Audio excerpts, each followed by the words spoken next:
Hello, I'm Karen Zivan, and I'm a psychologist for Matei Binyamin, and I have a private clinic in Hashmonaim. None of these credentials mean that I know what is going to happen with this pandemic or that I have any certainty to talk to you about social distancing or trauma from loneliness or distance learning. We're all figuring that out now. But what I do know is that every first time situation, vulnerability and fear come up because we do not want to mess up. We want to do great things, and often a first time situation takes that feeling of success away from us. However, when we are vulnerable and accept the challenge, great success can happen.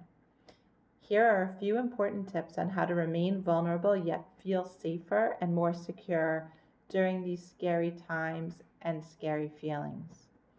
Brene Brown calls it terrifying first times, TFT. And my personal example, is when we went into lockdown the first time. I told my husband exactly what we needed to do and what we need to have in the house. And he looked at me and he said, "What? You've lived through a pandemic before?" Um, Obviously not. And that was my first realization that this was all new and this was a terrifying first time. Naming it and calling it what it was, a TFT, gave me power. I knew I am dealing with a first time situation. Naming it doesn't give it power. That's what most people think, but it actually gives us the power to deal better. So as I'm white knuckling this video and another week of lockdown, rather than getting frustrated, I am naming my feelings. TFT. It's a release feeling. It's like a shh feeling from the Instant Pot. It's a release of pressure. And once I name it, I can deal with it. Martin Luther King Jr. said we have the ability to affect change and achieve purpose. And that sounds good.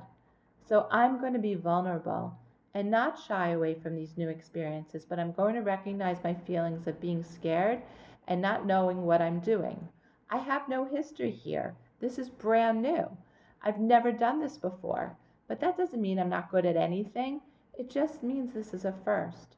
And now I understand why I am feeling scared.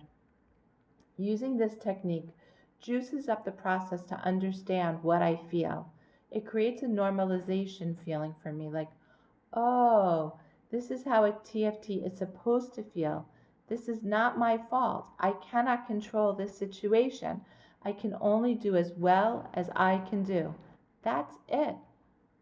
I can feel better. Why?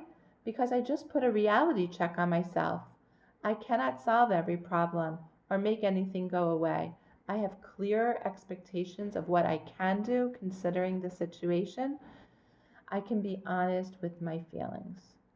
Maybe you want to say, "This is harder than I thought." It is scary. Naming the TFT and putting it in perspective and giving it a reality check allows you to share your expectations. Maybe I just want everyone in my house to name one thing today they are grateful for. That would make me feel more secure.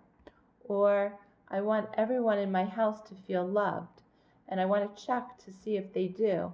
That would make me feel better. You can give your children a sense of safety while modeling what uncertainty looks like. You can say, "I just want to make sure you are feeling loved."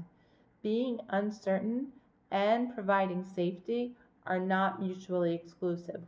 We can hold both stories, and so can they.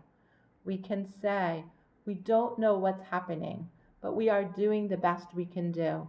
Not Instagram or Facebook reality, but our reality. It's okay. It's okay to be overwhelmed with emotion. We just need to name the emotion, put it in perspective, and then give ourselves a reality check. No high expectations. A good reality check is have a conversation on what you are grateful for and ask for what you need. Check that everyone is expressing their feelings in your house.